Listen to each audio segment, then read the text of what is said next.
I've always liked action cameras. They're small, sturdy, and you can attach them to almost anything. But lately, it feels like the development has reached its peak. And I own several action cameras. And now, DJI has released their latest, the Action 6. The question that I have here right away is that, will this be mind-blowing?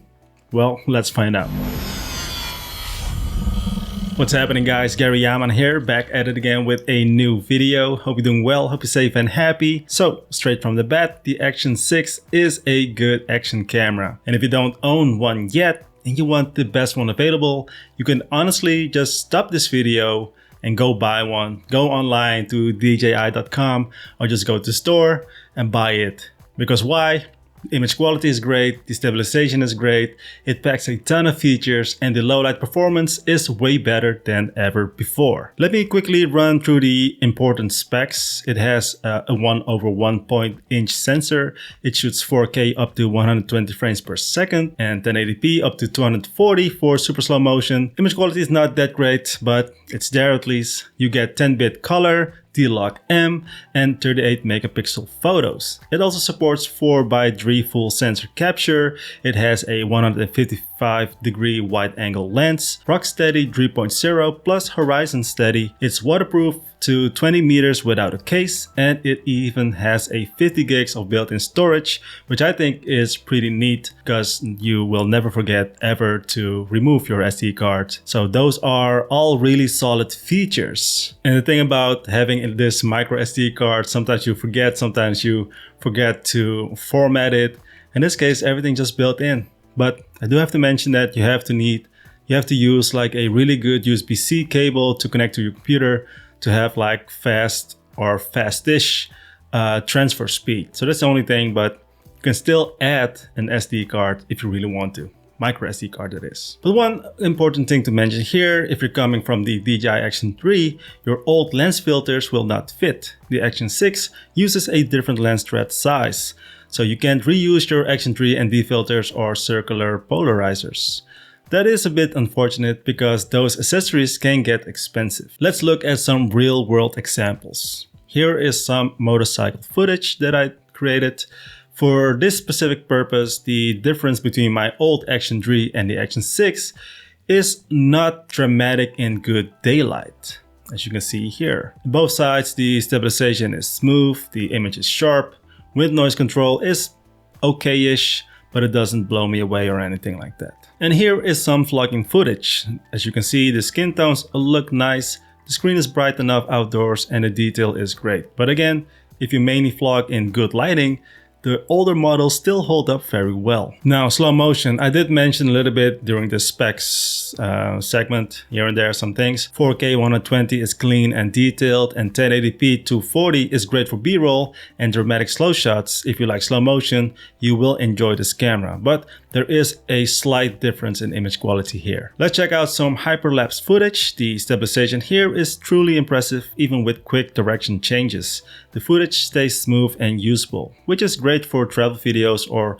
creative transitions. And now the big difference compared to the older models with the new one, the Action 6, which is low light.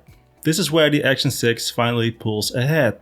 That larger sensor and the f2.0 aperture really help. The footage is brighter, it's cleaner, more detailed, and also less noisy. And the thing is, if you film a lot at night, this upgrade is worth it.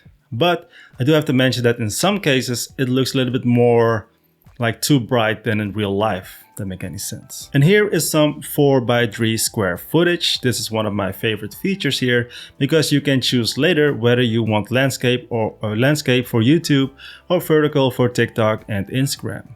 Super useful for creators, but you can also just shoot in 16:9 and just zoom out a little bit or zoom in. So it is a nice extra feature to have. So yes, the specs are great. The image quality is good. It's a very capable camera, but I think action cameras in general have reached a certain point where the yearly improvements just aren't that exciting anymore. Anyways, so here is my simple buying guide. If you don't own an action camera and you want a good value, go with the DJI Action 4. And if you have a bit more budget, go with the Action 5. And if you are a content creator or you want the best and most flexible option, go with the Action 6. Alright guys, if you want to see more tests like underwater footage, D-Log color grading, or a real-world night comparison, let me know in the comments below. Make sure to subscribe, like the video, and as always, stay safe, stay happy. Good luck. Alright, and now I am recording with the microphone, so the actual sound quality should be better as well.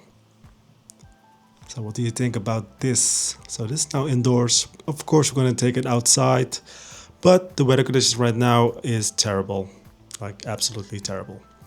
So yeah, we'll see and check it out later.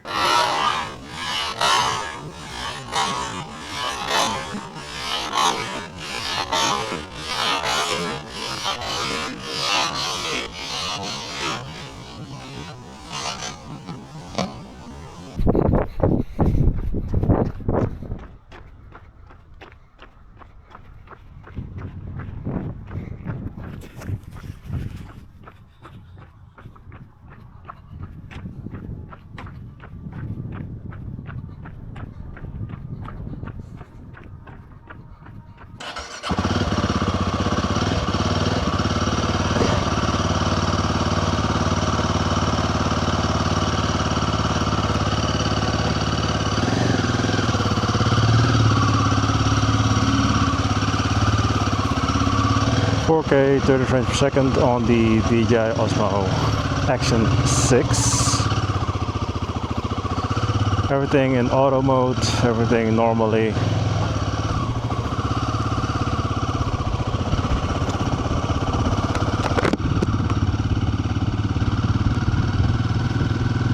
And I hope the microphone is okay. Not quite sure about that. But let's take it for a little spin.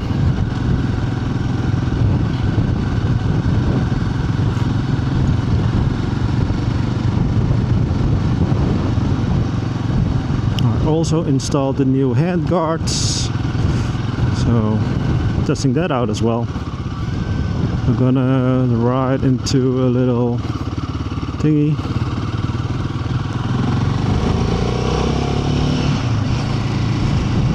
And then we can check whether or not it's a good thing. This DJI Osmo Action 6. The bad thing also, you know, even though I actually forgot my 360 camera, but the thing with these type of cameras is that even though you can set up your phone to see what your, like, what the camera position is and everything, right now I have no idea if the camera is good or not. Don't have a clue.